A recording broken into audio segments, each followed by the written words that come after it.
Parumala seminary manager Augen റമ്പാച്ചൻ, assistant മാനേജറായിരിക്കുന്ന ബഹുമാനപ്പെട്ട ബിജു അച്ഛൻ, മാത്തുക്കുട്ടി അച്ഛൻ അതിമനോഹരമായ ഗാനങ്ങൾ ആലപിച്ചും പ്രാർത്ഥനാപൂർവം ഈ വചനശുശ്രൂഷയിലേക്ക് നമ്മെ ഒരുക്കി നമ്മെ അനുഗ്രഹിക്കുന്ന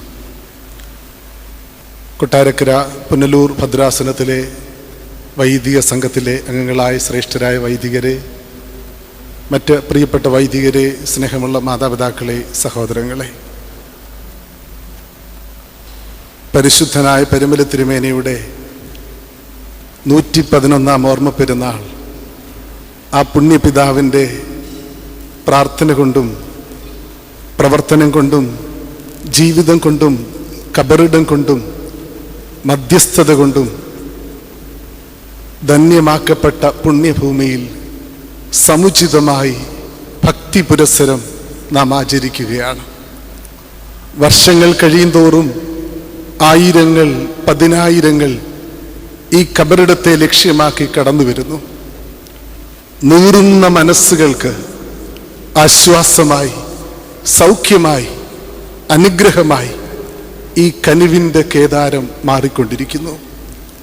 അഭൗമികമായ ഒരു ശാന്തതയും സ്വസ്ഥതയും നാം അനുഭവിക്കുമ്പോൾ തന്നെ ഈ കബറിടം ശരിക്കും നമ്മെ ഭാരപ്പെടുത്തുക തന്നെ ചെയ്യണം. ആ പുണ്യജീവിതത്തിനോട് ചേർന്ന് അല്പം പോലും ജീവിക്കുവാൻ കഴിയുന്നില്ലല്ലോ എന്നുള്ളത് തന്നെ. പരിശുദ്ധ പരിമല തിരുമേനി ജീവിച്ച സഭയിലെ അംഗങ്ങളാണ് നാം ഓരോരുത്തരും.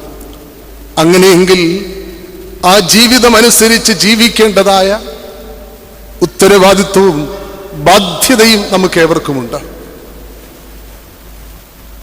ആ പുണ്യജീവിതം നമ്മുടെ ജീവിതത്തെ ക്രമപ്പെടുത്തേണ്ടിയിരിക്കുന്നു. ആ ധന്യജീവിതം നമ്മുടെ ജീവിതത്തെ തിരുത്തേണ്ടിയിരിക്കുന്നു. യേശുക്രിസ്തുവിന് 600 വർഷങ്ങൾക്ക് മുൻപ് യെരൂശലേം ദേവാലയത്തിൽ പെരുന്നാൾ ആചരിക്കുവാൻ കടന്നു വരുന്ന യഹൂദന്മാരോട് ഇസ്രയേലിലെ പടുവൃദ്ധനായ ഒരു പ്രവാചകൻ, കരയുന്ന പ്രവാചകനായ യെരമ്യാവ് വചനത്തിലൂടെ തീ തുപ്പിക്കൊണ്ട് ആരെയും കൂസാതെ ഘനഗംഭീര സ്വരത്തിൽ ദൈവത്തിന്റെ അരുളപ്പാട് അറിയിക്കുകയാണ്.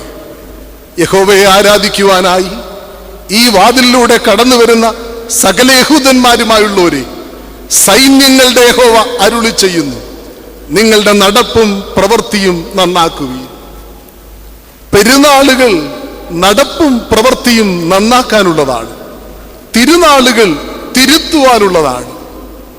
ഈ പുണ്യജീവിതം നമ്മുടെ ജീവിതത്തെ തിരുത്തേണ്ടിയിരിക്കുന്നു. ആ ആന്തരിക ചൈതന്യം തിരിച്ചറിഞ്ഞുകൊണ്ട് ജീവിതത്തിൽ നാം ഓരോരുത്തരും പ്രഭ വിതറേണ്ടിയിരിക്കുന്നു. ഈ പരിശുദ്ധ പെരുന്നാളിനോടനുബന്ധിച്ച് ബഹുവർണ്ണ ദീപങ്ങൾ ചുറ്റുപാടും തെളിയിച്ചിരിക്കുന്നു. പെരുന്നാളിന്റെ പ്രധാന ദിനമാകുന്നതോടെ ഏറെ ദീപാലങ്കൃതമായിക്കൊണ്ടേയിരിക്കും. എന്താണ് ഇത് നമ്മെ ഓർമ്മപ്പെടുത്തുന്നത്? പെരുന്നാളുകൾ ശരിക്കും വെളിച്ചത്തിന്റെ ഒരു ഉത്സവമാകണം. അക്ഷരങ്ങളുടെ ഉത്സവമാണ് പുസ്തകങ്ങൾ, നിറങ്ങളുടെ ഉത്സവമാണ് ചിത്രങ്ങൾ, ഭാവങ്ങളുടെ ഉത്സവമാണ് കഥകളി. അതുപോലെ വെളിച്ചത്തിന്റെ ഉത്സവമാകണം തിരുനാളുകൾ. സ്വയം പ്രകാശിച്ചും മറ്റുള്ളവരെ പ്രകാശിപ്പിച്ചും മലങ്കര സഭയെ, ഭാരത സഭയെ പ്രദീപ്തമാക്കിയ ഒരു പരിശുദ്ധനെ നാം നമിക്കുന്നു. ആ മധ്യസ്ഥതയിൽ അഭയം പ്രാപിക്കുന്നു. ആ ആന്തരിക ചൈതന്യം ഉൾക്കൊണ്ടുകൊണ്ട് ജീവിതത്തെ കൂടുതൽ പ്രോജ്വലിപ്പിക്കുവാൻ, പ്രഭ വിതറുവാൻ നമുക്കിടയാകട്ടെ എന്നുള്ള പ്രാർത്ഥനയോട് ഈ കബറിടത്തോട് ചേർന്ന് നിന്ന് പ്രാർത്ഥിക്കുവാനും ധ്യാനിക്കുവാനും ദൈവം നൽകിയ അസുലഭമായ അവസരത്തെ സ്തുതിച്ചുകൊണ്ട് തിരുവചനത്തിലേക്ക് നിങ്ങളുടെ ശ്രദ്ധ ഞാൻ ക്ഷണിക്കുന്നു. ലൂക്കോസിന്റെ സുവിശേഷം 11-ാം അധ്യായം 35-ാം വാക്യം. ആകയാൽ നിങ്ങളുടെ വെളിച്ചം ഇരുളാകാതെ ഇരിപ്പാൻ സൂക്ഷിപ്പീൻ. Therefore consider whether the light in you is not darkness. യേശുതമ്പുരാന്റെ മനോഹരമായ ഒരു ഉപമയുടെ കൺക്ലൂഷനാണിത്. യേശുതമ്പുരാൻ പറഞ്ഞു തുടങ്ങുന്നത് ഇങ്ങനെയാണ്: നിങ്ങളുടെ വിളക്ക് പറയിന്റെ കീഴിലോ അത് നിലവറയ്ക്കകത്തോ ആകരുത്. വരുന്നവർക്ക് വെളിച്ചം കാണേണ്ടതിന് തണ്ടിന്മേലത്രേ വെക്കേണ്ടത്. ശരീരത്തിന്റെ വിളക്ക് കണ്ണാകുന്നു. ഒടുവിൽ ക്രിസ്തുനാഥൻ കൺക്ലൂഡ് ചെയ്തുകൊണ്ട് ഇങ്ങനെ പറയുന്നു: ആകയാൽ ആകയാൽ ആകയാൽ നിങ്ങളുടെ വെളിച്ചം ഇരുളാകാതെ ഇരുപ്പാൻ സൂക്ഷിച്ചുകൊള്ളുവീൻ. ഇതൊരു മുന്നറിയിപ്പാണ്. വെളിച്ചം ഇരുളാകാൻ ഏറെ സാധ്യതയുണ്ട് എന്ന് യേശുനാഥൻ ഓർമ്മിപ്പിക്കുന്നത് നമുക്ക് നേരെയുള്ള ശക്തമായ പ്രബോധനമാണ്. പരിശുദ്ധ മാമോദീസ ശുശ്രൂഷയിലൂടെ അന്ധകാര ശക്തികളെ ഭയപ്പെടാതെ പ്രകാശപുത്രരായി തീർന്നിരിക്കുന്ന നാം അനുദിന ജീവിതത്തിന്റെ പാക പിഴകളിലൂടെ ഈ വെളിച്ചത്തെ കെടുത്തിക്കളയുന്നു. അങ്ങനെയെങ്കിൽ എവിടെയാണ് നാം നമ്മുടെ വെളിച്ചത്തെ കെടുത്തിക്കളയുന്നത് എന്ന് തിരിച്ചറിയേണ്ടത്, മനസ്സിലാക്കേണ്ടത് ആവശ്യമുണ്ട്. അക്കമിട്ട് ചില കാര്യങ്ങൾ ഞാൻ നിരത്തുകയാണ്. ഒരാൾ എവിടെയാണ് അയാളുടെ വെളിച്ചത്തെ കെടുത്തിക്കളയുന്നത്? ഒന്ന്, ഒരാൾ ലോകത്തിനുള്ളത് മാത്രമെന്ന് ചിന്തിച്ചാൽ, അതിനുവേണ്ടി മാത്രം ജീവിച്ചാൽ അയാൾ അയാളുടെ വെളിച്ചത്തെ ഇരുട്ടിലാക്കുകയാണ്. ഈ ഉപമയുടെ പശ്ചാത്തലത്തിൽ തന്നെ നമുക്ക് ചിന്തിക്കാം. യേശുനാഥൻ പറഞ്ഞു, നിങ്ങളുടെ വിളക്ക് പറയിന്റെ കീഴിലാകരുത്, നിലവറയ്ക്കകത്താകരുത്. പറയും നിലവറയും എന്നും ധാന്യത്തോട് ചേർന്ന് മാത്രമേ നമുക്ക് ചിന്തിക്കുവാൻ പറ്റുകയുള്ളൂ. ധാന്യങ്ങൾ അളക്കുന്നതാണ് പറ, അത് സൂക്ഷിക്കുന്നതാണ് നിലവറ. കാർഷിക വൃത്തിയിൽ ഇവയൊക്കെ ഒരു മനുഷ്യന്റെ ധനസ്ഥിതി നിശ്ചയിക്കുന്നതാണ്. അളക്കാനേറെ ധാന്യങ്ങളുണ്ടെങ്കിൽ, നിലവറയിലേറെ ധാന്യങ്ങളുണ്ടെങ്കിൽ അയാൾ ധനാഢ്യനാണ്. യേശുനാഥൻ പറയുകയാണ്, നിങ്ങളുടെ വിളക്ക് പറയുടെ കീഴിലാകരുത്, നിങ്ങളുടെ വിളക്ക് നിലവറയ്ക്കകത്താകരുത്. നിങ്ങളുടെ വിളക്കിനു മീതെ നിങ്ങളുടെ ഭൗതിക നേട്ടങ്ങൾ, നിങ്ങളുടെ ലോകത്തിന്റെ സമൃദ്ധിയാകരുത് എന്നാണ് യേശുനാഥൻ ഓർമ്മിപ്പിക്കുന്നത്. ജീവിതത്തിന്റെ അടിസ്ഥാനം ഭൗതിക നേട്ടങ്ങൾ മാത്രമാണ് എന്ന് ചിന്തിക്കുന്ന വൈകൃതമായ ഒരു കാലഘട്ടത്തിലൂടെയാണ് നാം മുന്നോട്ട് നീങ്ങുന്നത്. നേടുവാനും വെട്ടിപ്പിടിക്കുവാനും വേണ്ടിയുള്ള തത്രപ്പാടുകൾ, നെട്ടോട്ടങ്ങൾ നാം കണ്ടുമടുക്കുകയാണ്. തട്ടിപ്പും വെട്ടിപ്പും അഴിമതിയുമൊക്കെ വാർത്തയല്ലാതാകുന്ന ഒരു കാലം. അനുദിനം പുറത്തു വരുന്ന രാഷ്ട്രീയക്കാരുടെ അഴിമതി കഥകൾ അതല്ലേ നമ്മളെ വെളിവാക്കുന്നത്. തട്ടിപ്പിനും വെട്ടിപ്പിനുമൊക്കെ രൂപഭാവം സംഭവിച്ചിരിക്കുന്നു. സരിത നായരും സലീം രാജുമൊക്കെ താരങ്ങളാകുന്ന ഒരു കാലം. ഈ അടുത്ത കാലത്ത് നാം കണ്ട ഒരു ഹൈടെക് കള്ളനാണ് ബണ്ടി ചോർ. അയാൾ സാധാരണക്കാരനല്ല. സൽമാൻ ഖാന്റെ ഉറ്റ സുഹൃത്തെന്നാ പറയുന്നത്. കളേഴ്സ് എന്ന റിയാലിറ്റി ഷോയിൽ ബിഗ് ബോസ്, കളേഴ്സ് എന്ന ചാനലിൽ ബിഗ് ബോസ് എന്ന റിയാലിറ്റി ഷോയുടെ 4ാം കണ്ടസ്റ്റന്റ് ആണ്. കേരളത്തിലെ ഒരു ഹൈടെക് വീട് കൊള്ള ചെയ്തു. ബുള്ളറ്റ് പ്രൂഫ് ഗേറ്റ് ഉണ്ട്, നിരീക്ഷണ ക്യാമറകളുണ്ട്, എല്ലാമുള്ള വീട് നിമിഷങ്ങൾ കൊണ്ട് കൊള്ളയടിച്ച് കോടികൾ കവർന്നുകൊണ്ടുപോയി. പോലീസ് പിടിയിലായ അയാളോട് ചോദിച്ചു, എന്തിന് ഇത്രയും പണം? അടിച്ചു പൊളിച്ച് ജീവിക്കാൻ അയാൾ പറഞ്ഞു. അടിച്ചു പൊളിച്ച് ജീവിക്കുന്നതും ആർഭാടവും ധൂർത്തും നയിക്കുന്നതുമാണ് ഇക്കാലത്തെ ജീവിതമെന്നൊക്കെ നാം തെറ്റിദ്ധരിക്കുന്നു. ആർഭാട ജീവിതത്തിന് വേണ്ടി ബാങ്ക് കൊള്ള നടത്തുന്ന കുഞ്ഞുങ്ങളും സ്വന്തം പ്രൊഫഷൻ മറന്ന് പെട്ടെന്ന് വളരാൻ വേണ്ടി തീവ്രവാദ സംഘത്തിലും കൊട്ടേഷൻ സംഘങ്ങളിൽ പോകുന്ന ചെറുപ്പക്കാരും നിറഞ്ഞു നിൽക്കുന്ന ഒരു കാലം. നമ്മുടെയൊക്കെ വ്യക്തി ജീവിതത്തിൽ ഇവയൊന്നും കടന്നു വരുന്നില്ലായിരിക്കാം. പക്ഷേ എവിടെയോ ജീവിതം ഭൗതിക നേട്ടത്തിന് വേണ്ടി മാത്രമുള്ളതാണെന്ന് നാം ചിന്തിക്കുമ്പോൾ നമ്മുടെ വിളക്ക് നാം കെടുത്തിക്കളയുകയാണ്. അതിനപ്പുറമായ ഒരു ബോധ്യം നമുക്ക് വേണ്ടേ? ഭൗതിക നേട്ടങ്ങൾക്ക് മീതെയാകണം നമ്മുടെ ദൈവിക ചൈതന്യം.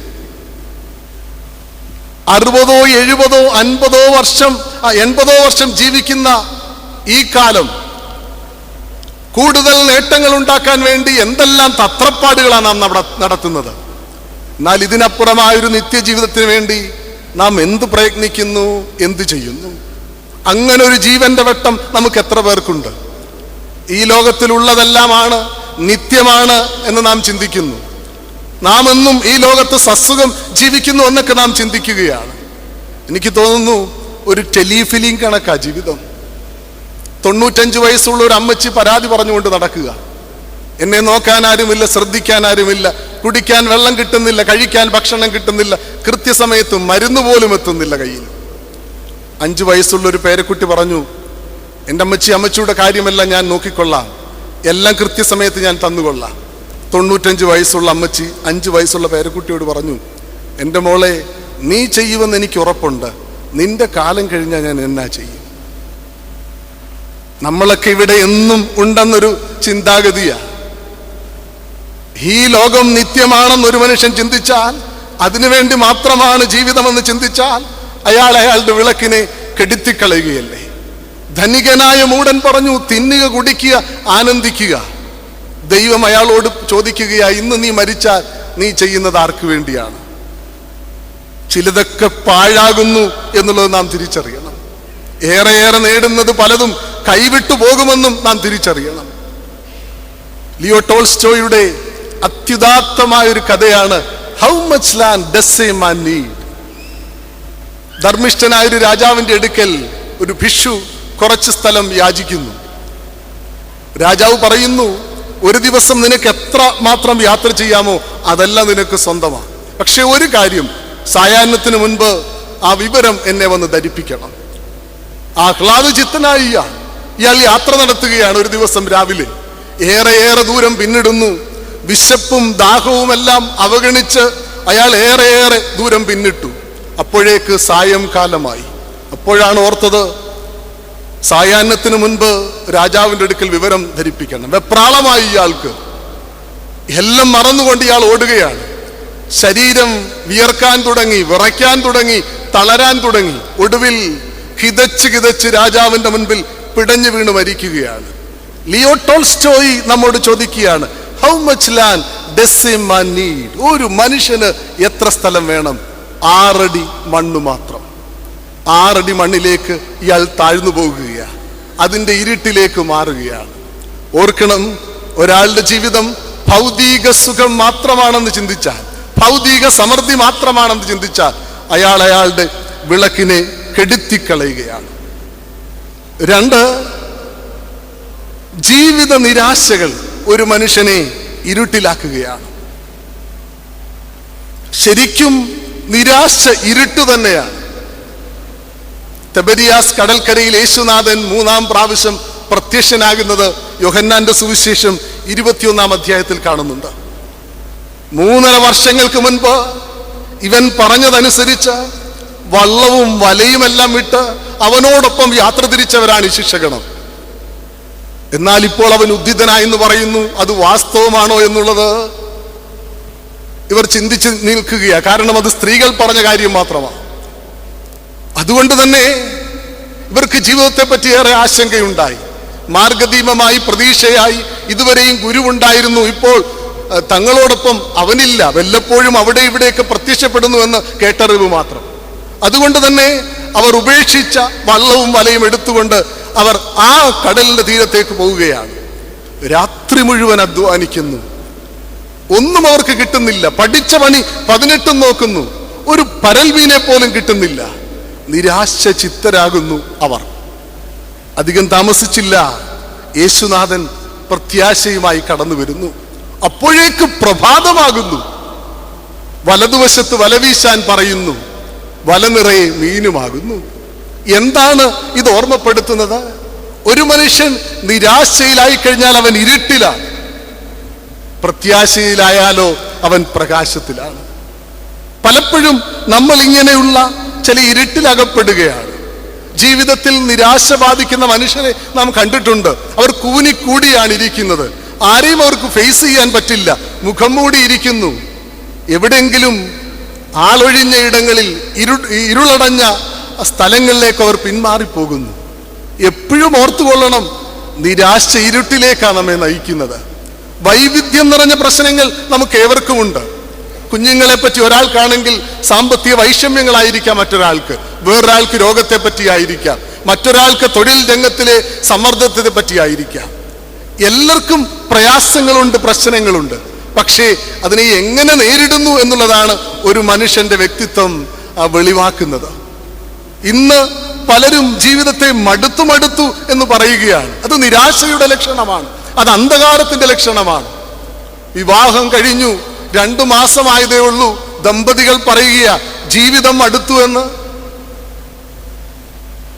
8ഉം 10ഉം മക്കളെ ഒരു അല്ലലുമില്ലാതെ വളർത്തിയ മാതാപിതാക്കളുടെ പ്രകാശമുള്ള മുഖം നമ്മുടെ മുൻപിലുണ്ട്. 1ഓ 2ഓ മക്കളെ ഉള്ളൂ, സാമ്പത്തികമായ ഭദ്രത പഴയതിനേക്കാൾ ഏറെയുണ്ട്. എന്നിട്ടും കുടുംബ ഭാരം നിമിത്തം എല്ലാം അടുത്തെന്ന് നാം പറയുകയാണ്.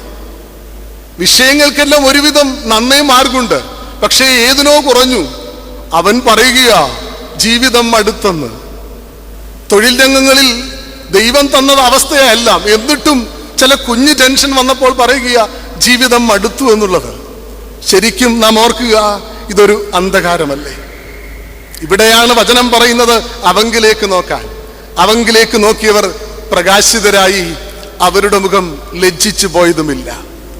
റാൻഡെ കാർലൈൽ യൂണിവേഴ്സിറ്റിയുടെ ഹെഡാണ്.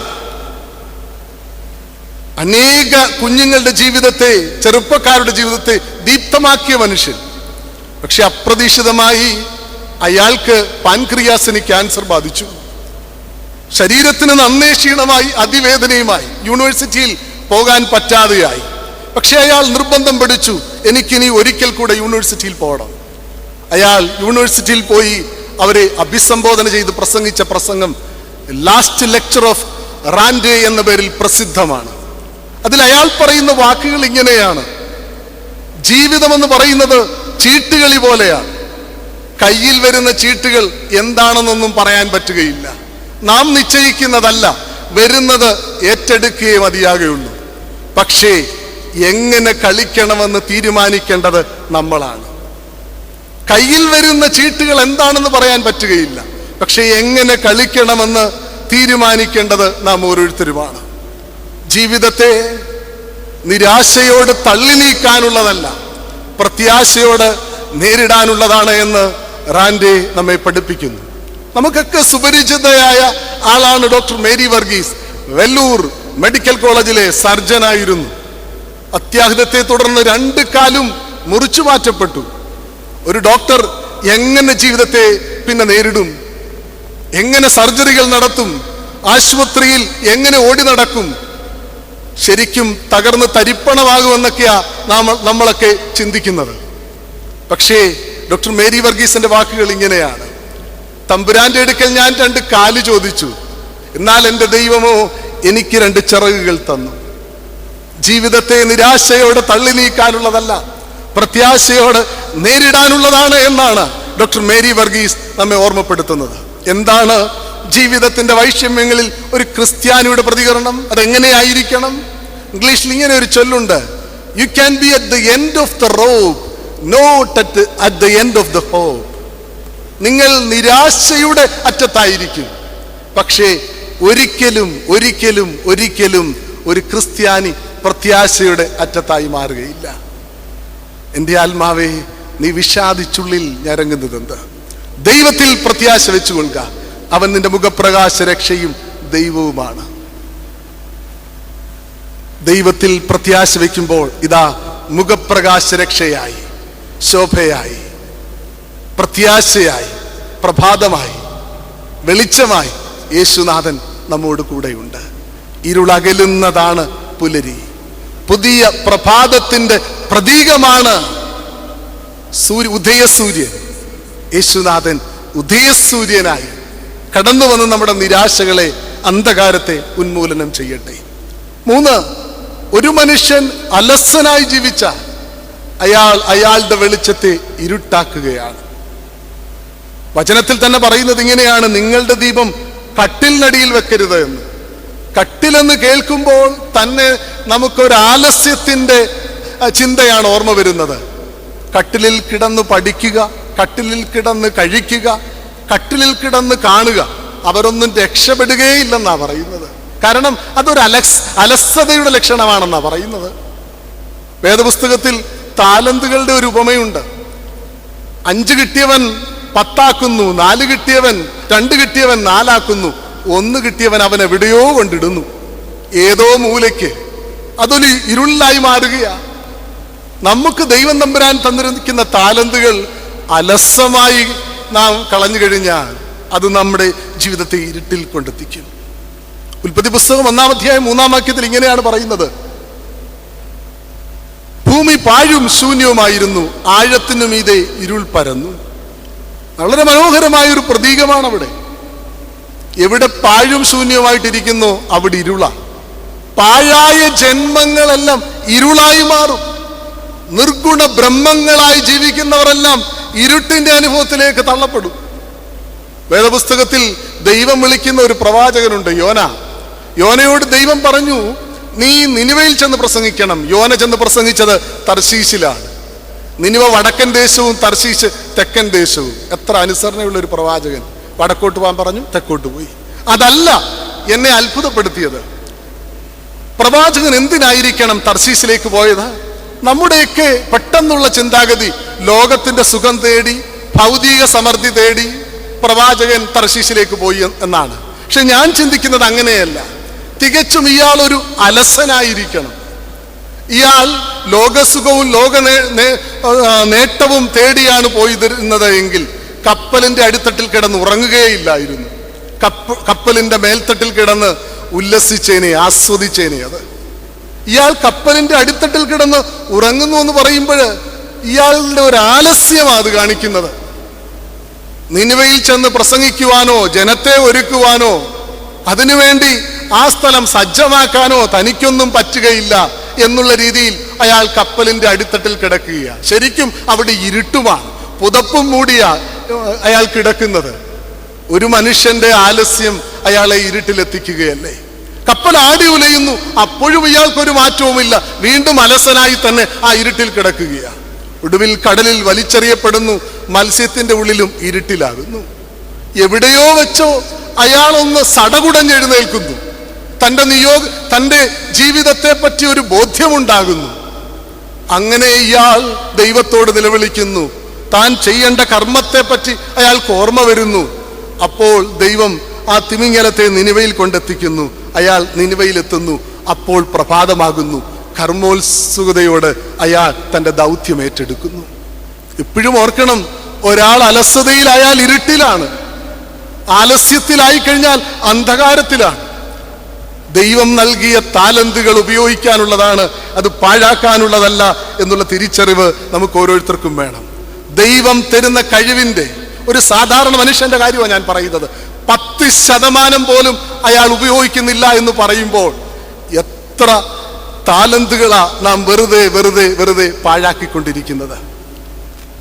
ഈ ജൂലൈ 12 തിളക്കമുള്ള ദിനം തന്നെയായിരുന്നു. UN അത് മലാല ദിനമായി പ്രഖ്യാപിച്ചു. മലാല യൂസഫ്സായി എന്ന പാകിസ്ഥാനി പെൺകുട്ടിയുടെ ജന്മദിനമായിരുന്നു ജൂലൈ 12. ഇവൾ ആരാണ്? പാകിസ്ഥാനിലെ സ്വാത് ജില്ലയിൽ താലിബാൻ അധിനിവേശമുള്ള ഈ സ്ഥലത്ത് വിദ്യാഭ്യാസം നിഷേധിക്കപ്പെട്ട, നീതി നിഷേധിക്കപ്പെട്ട, ചവിട്ടി അരയ്ക്കപ്പെട്ട പെൺകുട്ടികൾക്ക് വേണ്ടി ശബ്ദമുയർത്തിയതുകൊണ്ട് താലിബാന്റെ കണ്ണിലെ കരടാകുകയും അവരുടെ തോക്കിനിരയാകുകയും തലനാരിഴയ്ക്കു മാത്രം ജീവൻ രക്ഷപ്പെടുകയും സങ്കീർണ ശസ്ത്രക്രിയയിലൂടെ ഒടുവിൽ ജീവിതത്തിലേക്ക് തിരിച്ചു വരികയും ചെയ്തവൾ. ഇവളുടെ ജന്മദിനം.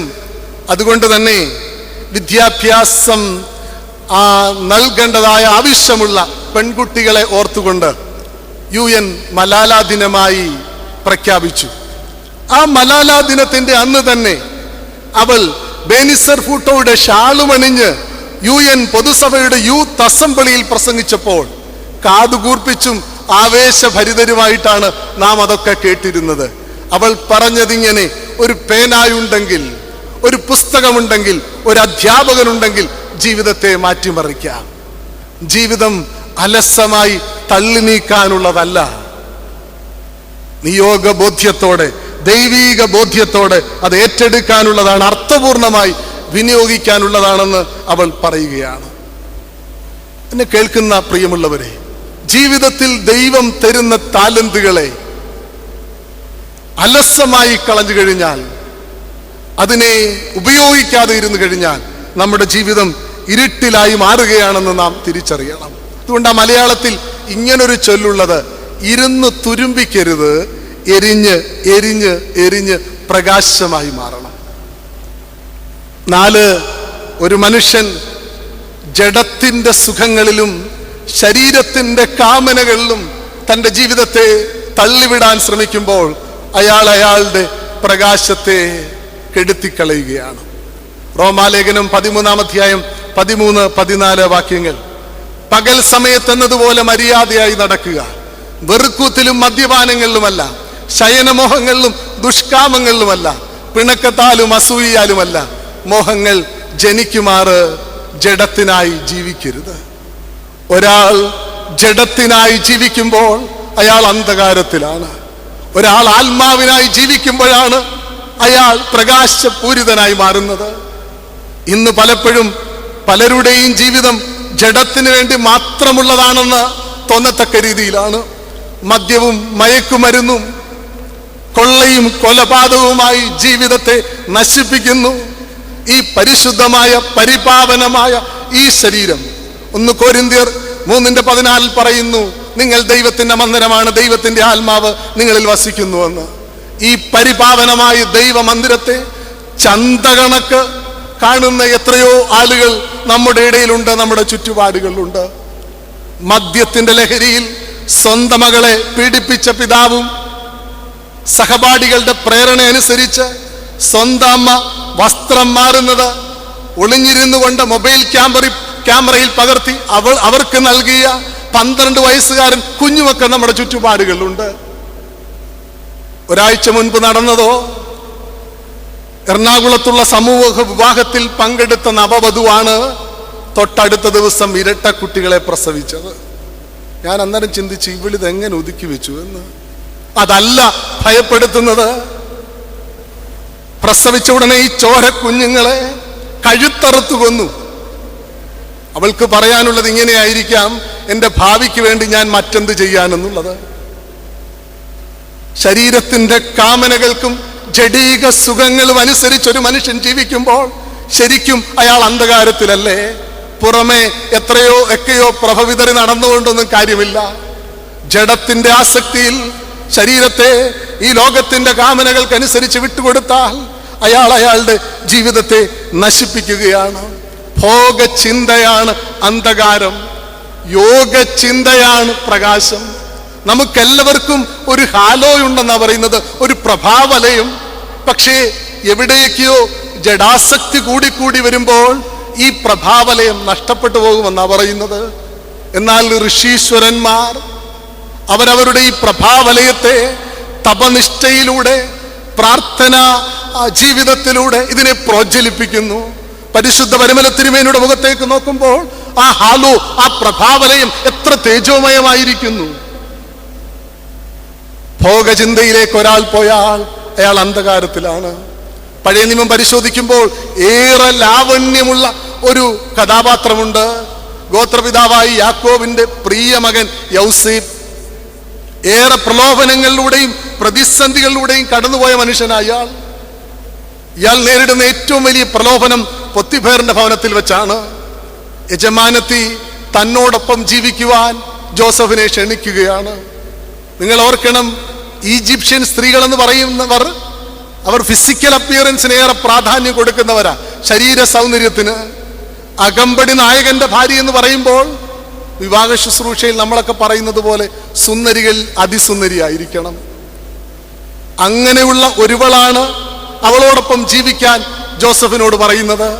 യജമാനത്തിയാണ്, അവളുടെ ഇംഗിതമനുസരിച്ച് പ്രവർത്തിച്ചു കഴിഞ്ഞാൽ പ്രൊമോഷൻ കിട്ടും, നേട്ടം കിട്ടും, ആ വീട്ടിൽ തനിക്ക് ശരിക്കും അംഗീകാരമുണ്ടാകും. ഇതൊന്നും യജമാനൻ അറിയുന്നുമില്ല, ആരും കാണുന്നുമില്ല. ഒരുപക്ഷെ ഒരു പ്രാവശ്യം തനിക്ക് ഇഷ്ടമില്ലെങ്കിലും ഒന്ന് തലചായ്ച്ചു കൊടുത്താൽ എന്താ? നമ്മളൊക്കെ ചിന്തിക്കും, ആരാ ഇങ്ങനെയുള്ള സാഹചര്യങ്ങൾ വീഴാത്തത് എന്ന്. എന്നാൽ ജോസഫ് അവിടെ പറയുന്ന ഒരു വാക്യമുണ്ട്, what can I do this great wickedness and sin against God? എങ്ങനെ ഞാൻ ഇങ്ങനെ ഒരു അധമ പാപം ചെയ്യും, എൻ്റെ ദൈവത്തിനെതിരെ പാപം ചെയ്യും? നാം ഓർക്കണം, നമുക്കൊക്കെ ചില കമ്മിറ്റ്മെന്റ് ഉണ്ട്, ചില ഉടമ്പടികളുണ്ട്. ആ ഉടമ്പടിക്ക് വിരുദ്ധമായി എന്ത് പ്രവർത്തിച്ചാലും, ഈ ശരീരത്തിന്റെ കാമനകൾക്ക് വേണ്ടി, ജഡത്തിന്റെ സുഖങ്ങൾക്ക് വേണ്ടി ഈ ശരീരത്തെ വിട്ടുകൊടുക്കാൻ ശ്രമിക്കുമ്പോൾ അത് മറ്റുള്ളവരോടോ, നമ്മുടെ പങ്കാളിയോടോ, നമ്മുടെ കുഞ്ഞുങ്ങളോടോ, മാതാപിതാക്കളോടോ ഉള്ള പാപമല്ല, ദൈവത്തിനെതിരെയുള്ള പാപമെന്ന് വേദപുസ്തകം പഠിപ്പിക്കുകയാണ്. അതുകൊണ്ടാണ് ബത്ശേബയുമായി ശയിച്ച ദാവീദ് ദൈവസന്നിധിയിൽ കണ്ണുനീരോട് പ്രാർത്ഥിക്കുന്നത്, ദൈവമേ, നിന്നോട് തന്നെ ഞാൻ പാപം ചെയ്തു എന്ന് പറയുന്നത്. നമ്മളൊക്കെ ഇങ്ങനെയുള്ള പ്രലോഭനങ്ങളിൽ ഒരുപക്ഷെ കടന്നുകൂടാത്തവരായിരിക്കാം. പക്ഷെ അതിൻ്റെ ചിന്തകളിലും അതിൻ്റെ ആശയങ്ങളിലും നമ്മൾ മുന്നോട്ട് പോയാൽ പോലും നാം ഓർത്തുകൊള്ളണം, ഈ ദേവാലയത്തെ നാം ചന്തകണക്ക് മാറ്റുകയാണ് എന്ന് നാം തിരിച്ചറിയണം. ഭോഗചിന്ത അന്ധകാരമാണ്. ഭോഗചിന്തയിൽ ഒരു മനുഷ്യൻ പോയാൽ അയാളുടെ വെളിച്ചത്തെ അയാൾ ഇരുട്ടിലാക്കുകയാണ്. 5, അവിശ്വസ്തത ഒരാൾ കാണിച്ചാൽ, നിയോഗബോധ്യമില്ലാതെ ഒരാൾ പ്രവർത്തിച്ചാൽ അയാൾ ഇരുട്ടിലാണ്. യൂദയെ യേശു തമ്പുരാൻ വിളിച്ചത് മറ്റ് ശിഷ്യന്മാരെ പോലെ തന്നെയാണ്. തന്നോടൊപ്പമിരിപ്പാനും, രോഗികളെ സൗഖ്യമാക്കാനും, ഭൂതങ്ങളെ പുറത്താക്കാനും, മരിച്ചവരെ ഉയർപ്പിക്കുവാനും, ദൈവരാജ്യം പ്രഘോഷിക്കുവാനുമാണ്. പക്ഷേ എവിടെ വെച്ചോ അയാൾ അവിശ്വസ്തനാകുന്നു, അയാളുടെ നിയോഗം മറക്കുന്നു. ഇതറിഞ്ഞ് യേശുനാഥൻ ആവോളം യൂദയെ തന്നോടൊപ്പമാക്കുവാൻ ശ്രമിക്കുന്നു. അത് ഏറ്റവും ശ്രദ്ധേയമായി കാണുന്നത് അന്ത്യത്താഴ വിരുന്നിന്റെ സമയത്താണല്ലോ. അവിടെ നാം കാണുന്നത് എന്താണ്? യേശു തമ്പുരാൻ പറയുന്നു, നിങ്ങൾ ഒരുവൻ എന്നെ ഒറ്റിക്കൊടുക്കും. ശിഷ്യന്മാർ ആവർത്തിച്ച് ചോദിക്കുന്നു, ഗുരു, അത് ഞങ്ങളാണോ? യേശുനാഥൻ ഒടുവിൽ പറയുന്നു, ഞാൻ അപ്പം മുക്കി ആർക്ക് കൊടുക്കുന്നോ അയാൾ എന്നെ ഒറ്റിക്കൊടുക്കും. അപ്പോഴെങ്കിലും യൂദയുടെ മനമൊന്ന് തിരിയട്ടെ എന്നാണ് യേശുനാഥൻ ആഗ്രഹിച്ചത്. എന്നാൽ യോഹന്നാന്റെ സുവിശേഷം 13-ാം അധ്യായത്തിൽ പറയുന്നു, അപ്പം അയാൾ വാങ്ങി പുറത്തേക്ക് പോയി. അവിടെ ഒരു വാക്യം യോഹന്നാൻ ശ്ലീഹ എഴുതി ചേർക്കുന്നു, അപ്പോൾ രാത്രി ആയിരുന്നു. ഒരാൾ അയാളുടെ നിയോഗം മറന്ന് ജീവിച്ചാൽ, അയാൾ അവിശ്വസ്തനായി കഴിഞ്ഞാൽ അയാൾ ഇരുട്ടിലാണ്. ശ്രീലേഖ IPSന്റെ വളരെ പ്രൗഢമായ ഒരു ലേഖനം കേരളത്തിലെ ഒരു പ്രമുഖ പത്രത്തിൽ 2 മാസം മുമ്പുണ്ടായിരുന്നു. അതിന്റെ തലക്കെട്ടിങ്ങനെയായിരുന്നു, കറുത്തമ്മമാർ ഏറുന്നു. അവസാനം ശ്രീലേഖ കുറിച്ചിട്ടിരിക്കുന്നത് ഇങ്ങനെ, തകഴിയുടെ ചെമ്മീൻ എന്ന വിശ്വപ്രസിദ്ധമായ നോവലിൽ വെളുത്ത സുന്ദരിയായ അരയത്തി പെണ്ണിനെ എന്തേ തകഴി കറുത്തമ്മ എന്ന് വിളിച്ചു? ശ്രീലേഖയുടെ വ്യാഖ്യാനമാണ്, കടലിൽ പോകുന്ന അരയന്റെ ബലം കരയിലിരിക്കുന്ന അരയത്തി പെണ്ണിന്റെ വിശ്വസ്തതയാണ്. ഇതവൾ മറന്നാൽ അവളെ കറുത്തമ്മ എന്നല്ലാതെ പിന്നെന്താണ് വിളിക്കേണ്ടത്? ഒരാൾ അവിശ്വസ്തയായി കഴിയുമ്പോൾ, നിയോഗം മറന്നു കഴിഞ്ഞാൽ അയാൾ ഇരുട്ടിലാകുക, മുഴുവനും ഇരുണ്ടുപോവുകയാണ്. ഒരു പ്രഭയും പിന്നെ കൊടുക്കുവാൻ കഴിയുകയില്ല. പ്രിയമുള്ളവരെ, നമുക്കൊക്കെ ചില ചുമതലകളുണ്ട്, ചില നിയോഗങ്ങളുണ്ട്. അവിടെ വിശ്വസ്തരായിരിക്കുവാൻ, നിയോഗബോധ്യം അനുസരിച്ച് പ്രവർത്തിക്കുവാൻ നമുക്ക് കഴിയുന്നുണ്ടോ എന്നുള്ളത് നമ്മൾ ചിന്തിക്കണം. എക്കാലവും വായനക്കാരെ മനസ്സിനെ ഇളക്കുന്ന, ആവേശം കൊള്ളിപ്പിക്കുന്ന ഒരു കവിതയാണ് കടമ്മനിട്ടയുടെ കുറത്തി എന്ന കവിത. കാടിന്റെ മക്കളുടെ ആത്മ രോദനമാണതിൽ. നാടിന്റെ മക്കൾ അവരോട് ചെയ്തു കൂട്ടിയതിനെ അവർ പറയുകയാണ്. അതിലെ ചില വരികൾ വളരെ പ്രസിദ്ധമാണ്.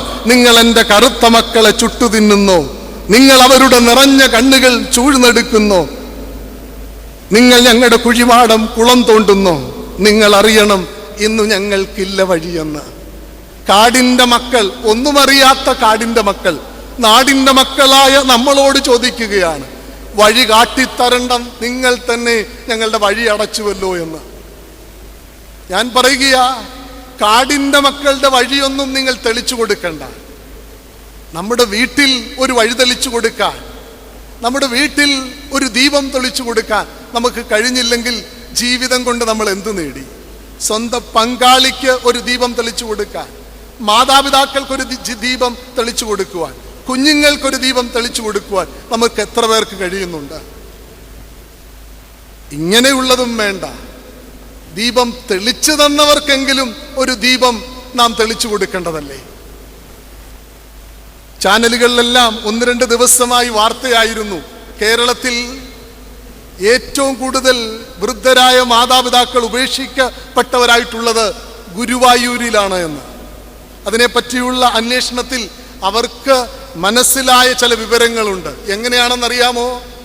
വൃദ്ധരായ മാതാപിതാക്കൾ ഉപേക്ഷിക്കപ്പെട്ടവരായി ഗുരുവായൂരിൽ എത്തപ്പെടുന്നത്, സ്നേഹം ഭാവിച്ച് ഓർമ്മ നഷ്ടപ്പെട്ടു തുടങ്ങിയ മാതാപിതാക്കളെയൊക്കെ ഗുരുവായൂരിൽ ക്ഷേത്ര ദർശനം നടത്തിക്കാമെന്ന് പറഞ്ഞു കൊണ്ടുപോകുന്നു. 1-2 ദിവസം അവരുടെ കൂടെ നടന്നിട്ട് പമ്മി അങ്ങ് പോകുന്നു. വഴി തെളിച്ചു തന്നവർക്ക്, തിരി തെളിച്ചവർക്ക് പോലും നമുക്കൊന്ന് തിരി കാണിച്ചു കൊടുക്കാൻ കഴിയുന്നില്ല. അവരുടെയും തിരികെടുത്തുകയാ, നമ്മുടെ ജീവിതം കരിന്തിരിയായി മാറുകയാ. ഇത് ഗുരുവായൂരിൽ മാത്രമല്ല, ഈ അടുത്ത് ചെട്ടുകുളങ്ങരയും ഓച്ചിറയിലുമൊക്കെ ക്ഷേത്രത്തിനോടനുബന്ധിച്ച് നടക്കുന്നുവെന്നാണ് പറയുന്നത്. പോട്ടെ, ഹൈന്ദവ കുടുംബ ബന്ധങ്ങൾ കുറെ കൂടെ ശക്തമാ. നമ്മുടെ ഇടയിൽ സംഭവിക്കുന്നതോ?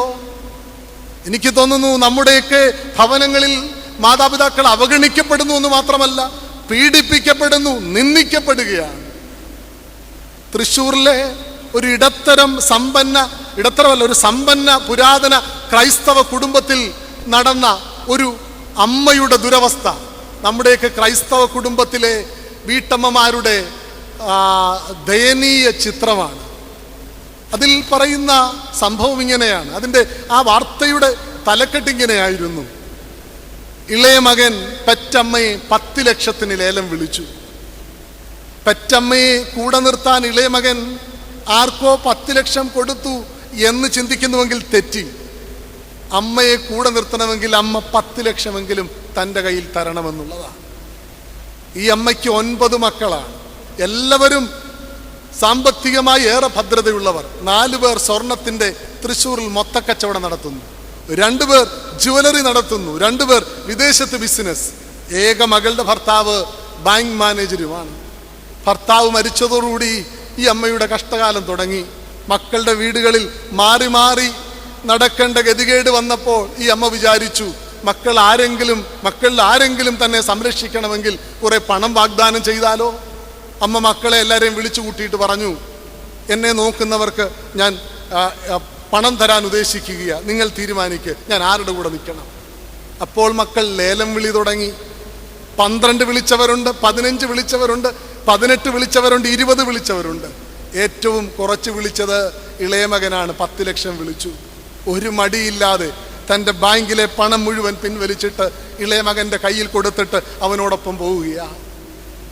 ചങ്കുറപ്പോടാണ് ഈ അമ്മ ചെയ്തത് എന്നൊക്കെ നാം ചിന്തിക്കുമ്പോൾ തന്നെ ഓർക്കണം, ഹൃദയം കലങ്ങിയ, മനസ്സ് തകർന്ന ഒരമ്മയുടെ ദയനീയ മുഖം നമ്മുടെ മുൻപിൽ നാം കാണുന്നില്ലേ? സദൃശ്യവാക്യങ്ങൾ 20-ാം അധ്യായത്തിൻ്റെ 20-ാം വാക്യത്തിൽ ഇങ്ങനെ പറയുന്നു: ആരെങ്കിലും തങ്ങളുടെ മാതാപിതാക്കളെ ദുഷിച്ചാൽ അവൻ്റെ വിളക്ക് കൂരിരുട്ടിൽ കെട്ടുപോകും. നിങ്ങളുടെ വെളിച്ചം ഇരുളാകുന്നത് എവിടെയാണ്? നിങ്ങൾക്ക് വഴികാട്ടിയവർക്ക് പോലും, നിങ്ങൾക്ക് ദീപം തെളിച്ചവർക്ക് പോലും ദീപം കാട്ടിക്കൊടുക്കുവാൻ കഴിയാതെയാകുമ്പോൾ, എൻ്റെ വാക്കുകൾ ഞാൻ ചുരുക്കുകയാണ്. എൻ്റെ വ്യക്തിപരമായ ചില വ്യാഖ്യാനവും നിഗമനങ്ങളുമാണിത്. ഇതിനോട് നിങ്ങൾക്ക് വിയോജിപ്പ് കാണുമായിരിക്കും, പക്ഷേ എൻ്റെ മനസ്സിൽ വന്ന ചിന്തകൾ നിങ്ങളുമായിട്ട് പങ്കുവച്ചു എന്നതേ ഉള്ളൂ. എവിടെയാണ് ഒരാളുടെ വെളിച്ചം ഇരുളാകുന്നത്? അക്കമിട്ട് 5 കാര്യങ്ങൾ ഓർമ്മിപ്പിച്ചു. യേശുനാഥൻ പറയുകയാണ്, നിങ്ങളുടെ വെളിച്ചം ഇരുളാകാതെ ഇരിപ്പാൻ ഓർത്തുകൊള്ളുവീനെന്ന്. പ്രിയമുള്ളവരെ, ദൈവം തന്ന ജീവിതത്തിൽ എങ്ങനെയും ജീവിക്കുക എന്നുള്ളതല്ല, പ്രഭ വിതരണം എന്നുള്ളതാണ്. അതാണ് പരിശുദ്ധ പരിമല തിരുമേനി ഓർമ്മപ്പെടുത്തുന്നത്. ചില സമയത്ത് നമ്മളൊക്കെ പറയും, ഞാൻ മാത്രം പ്രഭ വിതറിയോണ്ട് കാര്യമെന്താ, മുഴുവനും അന്ധകാരമല്ലേ? അങ്ങനെ പറഞ്ഞ് ജീവിതത്തെ ഒഴിവാക്കി വിടാൻ പറ്റുകയില്ല. അന്ധകാരം എന്നുള്ളതിന് അസ്തിത്വമില്ലെന്നാണ് പറയുന്നത്. പ്രകാശത്തിൻ്റെ അഭാവമാണ് അന്ധകാരം, അല്ലാതെ അന്ധകാരം എന്നുള്ളത് ഒരസ്തിത്വമല്ല. അതുകൊണ്ടാണ് ഇംഗ്ലീഷിൽ ഇങ്ങനെ ഒരു ചൊല്ലുള്ളത്: all the darkness of the world cannot put out the light of your single small candle. ലോകത്തിലെ മുഴുവൻ ഇരുട്ട് വിചാരിച്ചാലും നിങ്ങളുടെ കയ്യിലുള്ള ആ കൊച്ചു ഒരു മെഴുകുതിരിയില്ലേ, അതിൻ്റെ വെട്ടത്തെ കെടുത്തിക്കളയാൻ പറ്റത്തില്ല. അതുകൊണ്ട് വലിയ വിളക്കൊന്നും തെളിക്കാൻ പറ്റത്തില്ലായിരിക്കാം. കുഞ്ഞു കുഞ്ഞു ദീപമായി നമ്മുടെ വീടുകളിൽ, നമ്മുടെ ഇടവുകളിൽ, നമ്മുടെ സമൂഹങ്ങളിൽ ജ്വലിക്കുവാൻ നമുക്കിടയാകണം.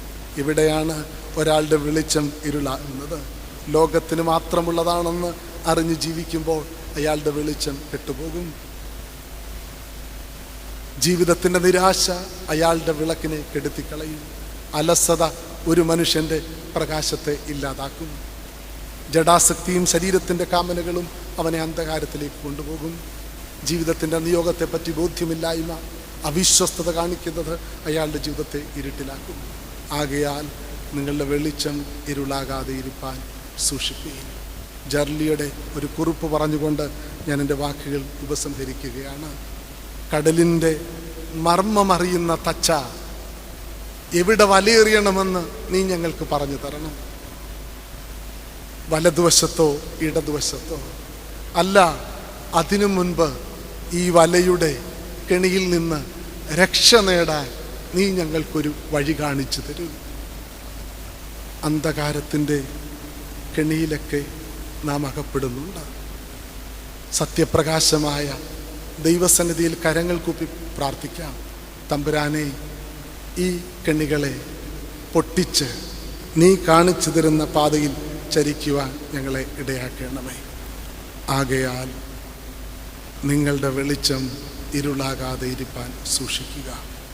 മലങ്കര സഭയെ, ഭാരതസഭയെ പ്രദീപ്തമാക്കിയ പരുമല കൊച്ചുതിരുമേനിയുടെ മധ്യസ്ഥത നമ്മുടെ ജീവിതത്തെ ദീപ്തമാക്കാൻ സഹായിക്കട്ടെ എന്ന് പ്രാർത്ഥിച്ചുകൊണ്ട്, ആ മധ്യസ്ഥതയിൽ തലകുനിച്ചുകൊണ്ട് വാക്കുകൾ ചുരുക്കുന്നു.